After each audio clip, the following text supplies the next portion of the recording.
This is Darius Oliver, and you're listening to 92.1 KXVS, the voice of Stockton.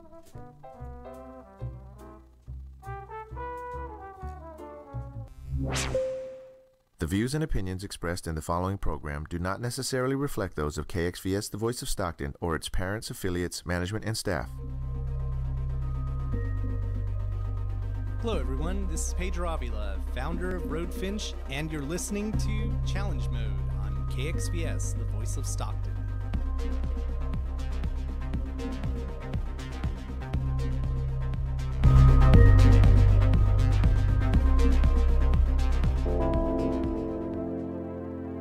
You're listening to Challenge Mode. Here's your host, Ben Sanchez.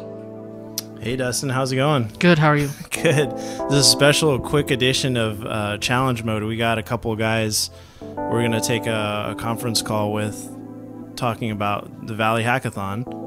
Let's see if we can get them on, Dustin. Yeah, ask them if they're there. Hey, you guys there? We got Taylor and Steven on the line. Can you guys hear me? Hello, yes. Awesome. Hello.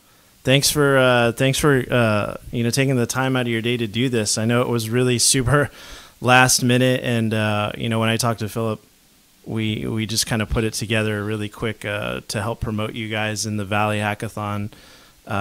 So before we get into it, I just want to let people know that there is a Valley Hackathon, a mini hackathon in Stockton. That's July 21st. That starts at 8:30 at the Huddle co-work space in downtown Stockton. And kind of the overall goal for this event is to bring more awareness into the Central Valley for the tech community. There's a growing ecosystem here, and a lot of talented people that are going to participate in this event to create and design innovative software and get judged on it. It's about an 8-hour event, if I'm not mistaken. But Taylor and Steven can fill us in a little bit more because they were involved in it a lot. Gentlemen, how was your involvement in the hackathon? How did you guys get involved with this? Sure. So we had a hackathon. We've been doing hackathons with them for about a little over a year now. They've been doing it a couple years previous to that, but I wasn't involved. I think Taylor had went before that. But we've competed almost every event, and we placed pretty high in the last one. I think we were second place, right, Taylor? Yeah.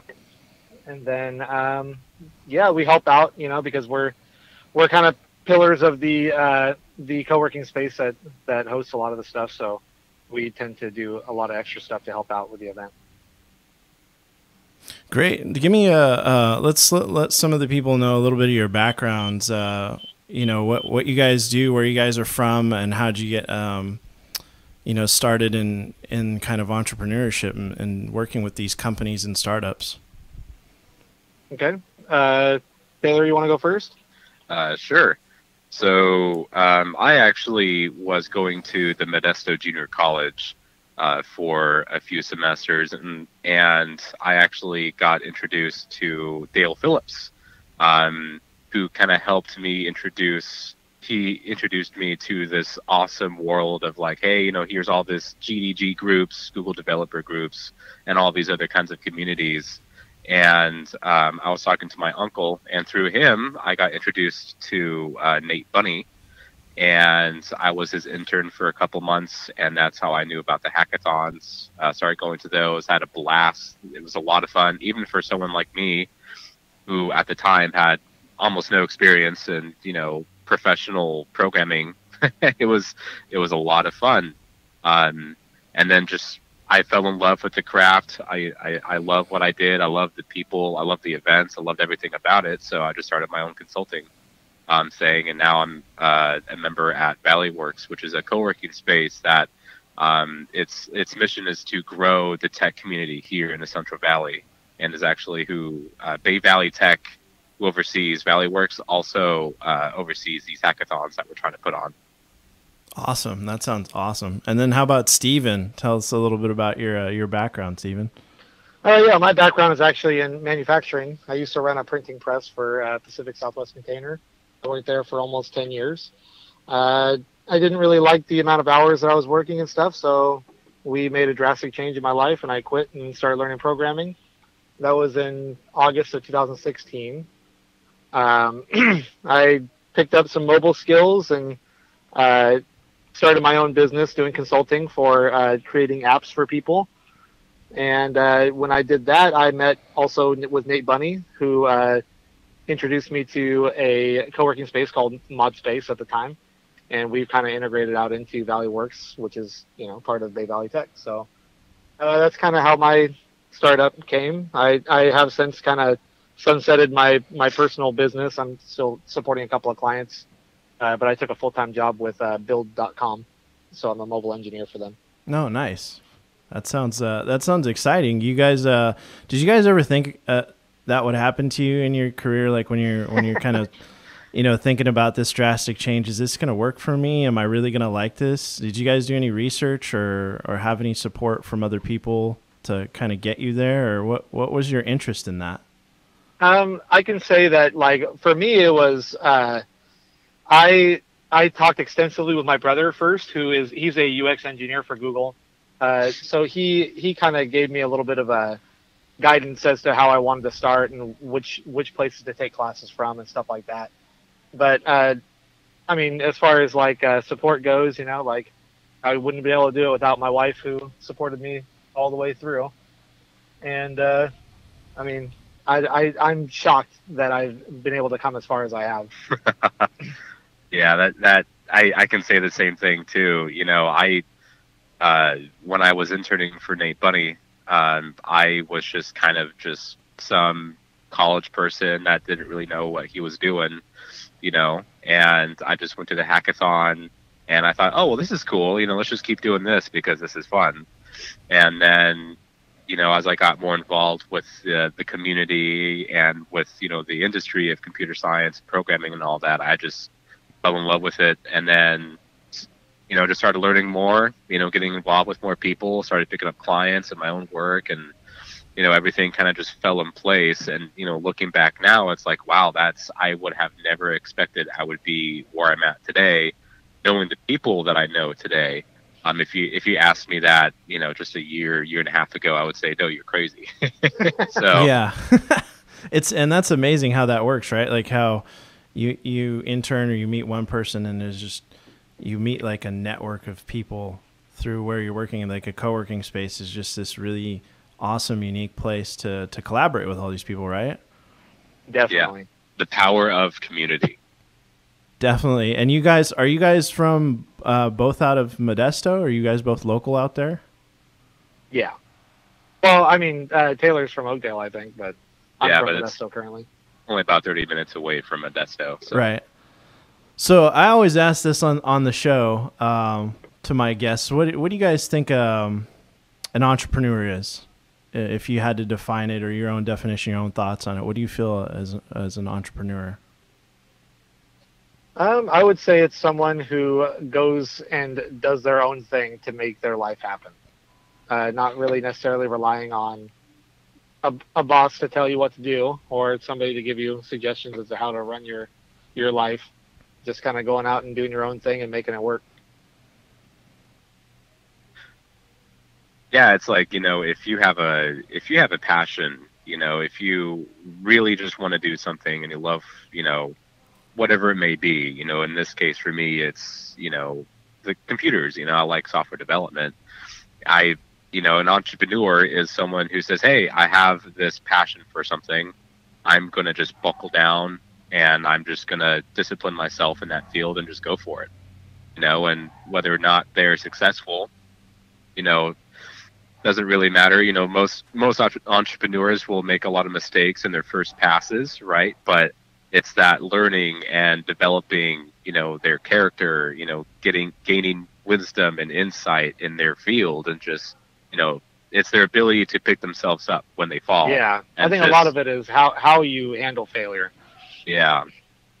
Right, and those are great, and I love that, because I think when I was first starting this show in the Central Valley, and there wasn't a lot of resources for me or information, or I didn't know where to go, and I think in the process of creating something, you're always afraid to put it out there, or you're afraid to fail.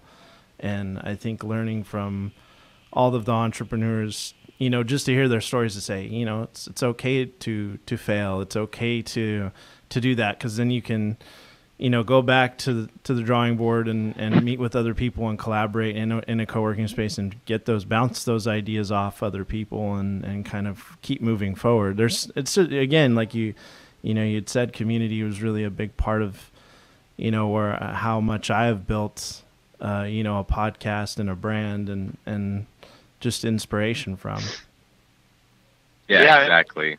And especially in the programming community, it's like you can easily, you know, be an entrepreneur and sit at home and really never leave your house. But once you start connecting with people in the community, then it's like your business will just explode. There's all kinds of people that have friends that, hey, you know, we need this site built, or I had an idea for this and we got a little bit of funding, stuff like that, you know. Yeah, and that's what's so awesome about having a co-working space, you know, such as Valley Works, is that, you know, we have all of these incredibly talented people, right, that are really good at what they do. And, you know, for example, I'm a software developer. If I need someone to do art for me, right, or if I need someone to help me with branding and marketing or IT or whatever it may be, I can go directly to one of the other members here in Valley Works and say, hey, you know, let's work with each other. And then that builds a relationship and more bridges. And it's one of those things to where you're constantly building these bridges and getting to know more people, right? You're never really backtracking. And that's one of the awesome things about, you know, Valley Works and really any co-working space, right? So. No, yeah, you're exactly right. You know, like when I was in the first version of Huddle, that's how I started to be more involved with my community and branch out. And, you know, people were starting to realize, you know, the skills that I could do and the skills that, hey, I can't write anything. You know, I'm not a content writer. I'm an engineer. Like, how would you present this? How can we explain this in a way to my audience? Because it's too technical and they can't understand it. How can we, you know, change the language to make it to where they can understand it? And, you know, you like you said, you can just collaborate with some amazing people just walking down the hall or going to the second floor of the co-working space and say, hey, you know, who does what? Or once you kind of get to know them, you know, there's an artist, there's a writer, you know, there's all the things that you need right in the one space. Yep, exactly. So let's get right into it, because I know we have limited time with you guys, but you know, we're talking about the Valley Hackathon and the importance of that and the impact it's gonna, you know, it's already having, or, you know, as you guys keep building and it keeps moving forward, it's gonna have a bigger impact in the Central Valley. Let's talk about how this all came together, like how you got into that and your experience with the hackathon. Sure. So for my experience, at least, it was, I didn't really even know that we were doing stuff like that in the Valley. Like, I had heard about hackathons in the Bay and stuff like that, but I didn't know that there was one in Modesto or Stockton until I got involved with the co-working space. And then, you know, after the first time that I competed, it was like, I was hooked. We had a great time, you know. It's a long process, 8 hours of coding straight, or sometimes 24 hours, or sometimes it's 3 days, like wow. The Indigenous hack from last year. That was insane. That was insane. But you know, when you start with nothing, and then a day later or 8 hours later you have something, it's pretty remarkable. It's a good feeling. Yeah, that was, you know, a really big, you know, because if you have this idea that, you know, you have it kind of maybe sketched out on a notepad or something, and it's just kind of sitting in your brain for months and you never get around to it, you know, you can whip out something as like a MVP or MVP-like thing, you know, in 8 or 24 hours, and then boom, hey, you know, I kickstarted my idea, and now it's only, you know, it's uphill from here, and that's really cool. I actually I got started with the Valley Hackathon. I had no idea that Valley Hackathons were even a thing at all until I got, you know, like Steve, you know, got involved with the co-working space, which was ModSpace at the time, and Nate, funny, I was interning for him, and he said, hey, you should join the hackathon. I'm like, sure, yeah, whatever. I didn't even know what it was, and he just said, yeah, you should just sign up. Even though I had no experience, he just said, do it anyway, it's a blast. And I did it anyway, and it was a blast. It was a ton of fun. And somehow, I don't know how I pulled it off, but somehow I got 8th place, and that was kind of like a, oh, I can actually do this thing. This is a lot of fun, and somehow I got 8th. I have no idea how that happened, but and so that's why you get these new people that are kind of new to the whole thing, and I just say, hey man, just go for it. You have no idea, you have no idea what could happen. So just come along to the hackathon and just have a fun time at the very least. Yeah, how do you guys prepare for stuff like this? Like, going in, it's going to be 8 and, 24 hours or a 3-day thing. Like, how do you mentally prepare for this, or even physically prepare for this? Coffee and monsters. Yeah, lots of caffeine, yeah. We do plan a little bit beforehand, usually the week of, so it's still fresh in our minds on the weekend. If it's a 24-hour event, like I prefer to go home and sleep for, 3 or 4 hours. And then come back fresh. I think the last time Taylor powered through and hallucinated a little bit. But it's just a matter of like having a good idea and setting your path to obtain your MVP, which Taylor mentioned before, which stands for a minimum viable product. Mm-hmm. You just kind of do what you can get done and have a bunch of stretch goals, and hopefully you reach a couple of those. Yeah. Yeah, I feel like having, since you can't really do any code beforehand, you're always going to run into problems with coding, especially at hackathons. It's just a cesspool of everything that can go wrong and then more, right? So really, the most important thing that you can do in order to prepare, I feel like, is just having clear direction. If if you have several different routes that you can go and say, hey, if this doesn't work out, then we have this failsafe, then you're going to avoid a lot of headache and a lot of stress and stuff, because you're coding for 8 to 24 hours. And if you were dumb enough like me just to power through all 24 hours, then your brain is just going to be pudding, right? Oh, God. And without that direction, then, there's no way that we could have gotten, I think, 2nd place, at that hackathon if we did not plan beforehand. So yeah, no way. How did you guys, because these are broken up into teams. Did you guys meet at the co-working space and just kind of was like, hey, you want to team up for this, or how did that come about? Yeah, like Taylor sits next to me in the co-working space, or he did up until about a week ago. I moved my desk. But yeah, we just kind of just sit next to each other and talked about ideas a lot before even the hackathon. So then it was like when it came down to be time to form teams, it was kind of a no-brainer for us. Right. What's the process like when you're obviously there's synergy between you two? When you're thinking about different team members, do you kind of do some research, or do you kind of sit and talk with them before you decide, let's team up with these people? Well, it kind of really depends on the team size. Like we did one that was just the 2 of us recently, and then also like we just you go with who you trust, and what it comes down to is that the last time we had a couple of people that were on our team that weren't really into the same technologies that we were using, but it was a great learning experience for them, and they learned how to do a lot of stuff by the end of it. So that was sometimes we think about things like that too, to get people in and see how we can grow them. If we think we can handle the project like just the 2 of us, then it's easy to bring in 2 people that really don't know a whole lot and then kind of teach them along the way.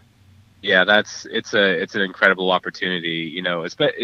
Typically, with 4 people, if you have a team of 2 or 3 people that can just nail it out, then you try and bring someone else along who maybe they're a beginner, or maybe they really have no idea of what programming or software is, and then you really hope that if it's an 8 or 24-hour event, you can just make them a sponge and then just give them as much information and insight into what you're doing and what it's about as possible, right? So so you get these newer people and you take them to an event with great people, free food, and then for 24 hours they can learn about production, professional level stuff, and it's just a really good experience for them to kind of learn, right? Because there's a lot of things that they don't teach you in college, and that's and that's what we use in the real world, right? Right. And so maybe they can't be an intern yet, but for 24 hours they can hang out with these other guys, such as Steve and I, and just learn, just be a sponge and just take in as much information as possible. Right, and that's kind of the benefit for students, right? I mean, this is something that it's constantly growing. It's already kind of developed and laid out, and it's just kind of pushing it through in different areas in the Central Valley. Have you seen a lot of growth over the past year? I know sponsorship has definitely grown. I would say we've seen significant growth, especially at least definitely in Modesto. We've seen a kind of explosion of the community. People just kind of showing up for our weekly code night events, and the outreach from people it's always the same. It's always, hey, I didn't even know that people were meeting, and then once they realize, they all want to hang out. So yeah, there's definitely a need here. Yes. So now that you guys have kind of, been in it and in the thick of it, and, you got, the second place, what's next for the two of you guys? Are you continue to kind of be involved in this, or you guys kind of it seems like you were branching out to do other things too as well, right? Yeah, like for me, I took on full-time work, and I've just got a lot going on this weekend, so I'm not going to be competing tomorrow. But I think Taylor's competing. Yeah, I'll be competing still. Yeah, so what I'm really hoping is I can grow my business, and I already have a couple of my friends that got that they heard about me and what I'm doing for myself and my business, and that kind of sparked interest, and now they're learning programming to kind of get out of, because no one really wants to work at minimum wage at Subway, right? They rather be in tech and do all these really cool, awesome things. Right. And so now I'm trying to bring them into the co-working space, get them involved with the community, and kind of, catch them up to speed, or bring them up to speed with what software development is and all this stuff. And then, what would be really nice is to grow my business and to where I can hire these younger guys, right? And then they can either start their own business or just be part of mine and just slowly grow and grow and grow. They tell their friends and they get involved with who wants to be part of tech and software and all this stuff. And so that's kind of what I'm hoping is that, as Valley Works grows, as Bay Valley Tech grows, as Steve and I and everyone else involved grows, we can kind of, we can reach out to other people who are interested, help them grow, and then they can reach out, right? So it's this like tiny explosion, just waiting to happen. That's what I'm hoping for, at least. Right. It sounds very much, kind of like a grassroots kind of approach to what you're trying to do, and a word of mouth. And I remember last year, had I not, been involved with Huddle or been doing some journalist work with the Business Journal, I wouldn't have heard anything about it until I ran into Nate and George, and we kind of had a really good sit down about what it was. And Philip, obviously I had a couple phone calls with him as well to kind of freshen up about what exactly is going on, because it's this thing is really moving pretty fast, don't you guys think? Oh yeah, I feel like it's ramping up pretty quick. So after what's I don't know if you can talk anything about it, Taylor, or give us a little bit of a tease of what's going to happen with you tomorrow, but how's that process like when you get, you're finally getting to the end, and then you're going to, get to the judges, and, you've got all these eyes on you. Like, what is the feeling? What does that feel like when you get to that point? You come to the end of this thing. Typically, when you tell someone about a story where you have to go up in front of people, and not only are they listening, but they're also judging you, right? Critiquing everything that you're doing, nitpicking possibly all the things that could have gone wrong. Typically that evokes an emotion of freaking out, anxiety, right? Mm-hmm, yeah. But the thing with these events is that everyone's really laid back, right? Everyone's just here to support each other. Everyone's just here. They want to hear what you have to say. They're really interested to see, hey, what does this guy have to bring to the table? Because this community is so diverse. Everyone's really good at different things. And so, when Steve and I, for example, at this last hackathon, the 24-hour one that we competed in, I don't know about Steve, I can't talk for him, but when I got up, at first I was kind of feeling anxious, but really it's like, this is just a fun event. If we get first place, that's great. If we don't rank at all, that's great. It's just, we built a really cool, solid project, and that's really all that matters, Exactly. And then, I mean, like you said before, just connecting with people, and everybody's interested in what you do specifically. And like, I think last year we had an event at the Huddle that we all competed in too. And just for instance, there was a guy who made something that it did like a text-to-speech kind of thing. And it was some technology that I had never even heard of, you know? So it was cool to just sit and talk with this guy and pick his brain a little bit about how they did it and why they chose that, the way they went and stuff like that. And it makes you realize that there's a lot of people with different skill sets just right in your neighborhood. You can totally, network with them and make even more cool stuff happen. Yeah, and that's such a cool thing, because typically if you're let's say you're a hardened veteran of hackathons, you've been going to these things for decades, right? And then you get these new guys that come in, they're a smaller team, you have 4 people on your team, and you think you're just going to blow them out of the water. And when they come up, they use this tech that you've never heard of, and they use it in such an innovative way that you could have never think of. And it's like, wow, that's really cool. I can learn something from these guys. It's not like your typical competition where if you've been doing this the longest, it's kind of an automatic win. It's game for anyone. Anyone can win. And that's why I always tell people, like, when I went to my first hackathon, I was the new kid on the block. I had no idea what I was doing. I only had 2 people on my team for 4-person teams, and I brought my friend. He was there just to keep me company because I didn't know anyone. Right. And I got, and I got 8th place, and I didn't expect that, right? And so, and that's the kind of community that we're trying to build, and that's the kind of community it is now. And so, that's again, I can't say good enough things about the kind of people that are involved here. Yeah, I'm very proud of the maturity level of the competition. Yeah. Yeah, no, that's great. I mean, I didn't get to see the last one, and unfortunately, I won't even get to see this one because we have an event the same day.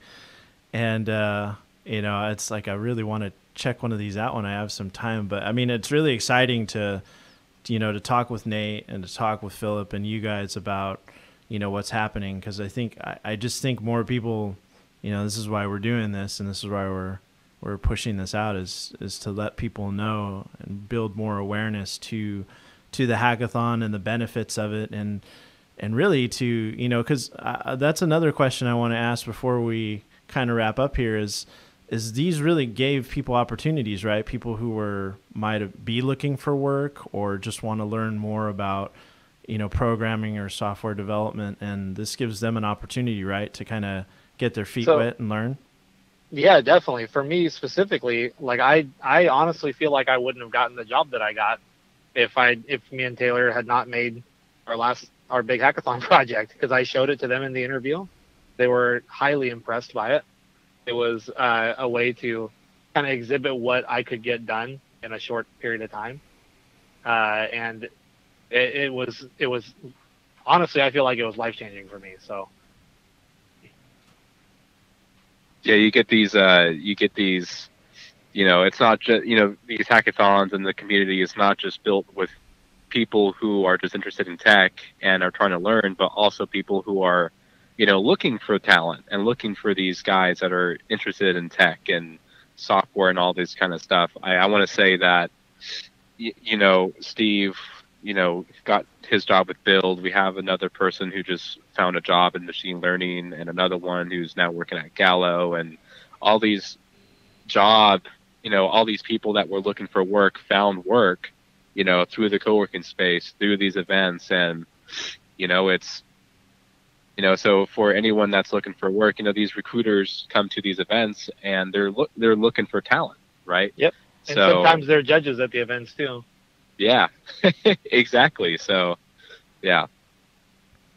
Well, thanks guys for taking the time to chat about this and sharing your story about this. I think this is really this is good stuff. This is, it's a positive improvement for the Central Valley, and just thanks for taking your time today to chat. And if anyone's interested and you have some time to get over there, Valley Hackathon is on Saturday, July 21st. Teams got to be there at 8:30. Goes from 8:30 to 7:30 at Co-work Space, downtown Stockton, in the Huddle building, second floor. So thanks again, gentlemen, for taking the call. All right, thanks for having me. Yeah, thank you. Have a great day, boys. You too. You too. You've been listening to Challenge Mode with Ben Sanchez on KXVS, the voice of Stockton. This life's been rough, 3 kids plus us, and there were times when we had no food on the shelf for lunch, and I could fill a cup with the tears, counting the years. We had to work solo, we stayed broke, tiptoed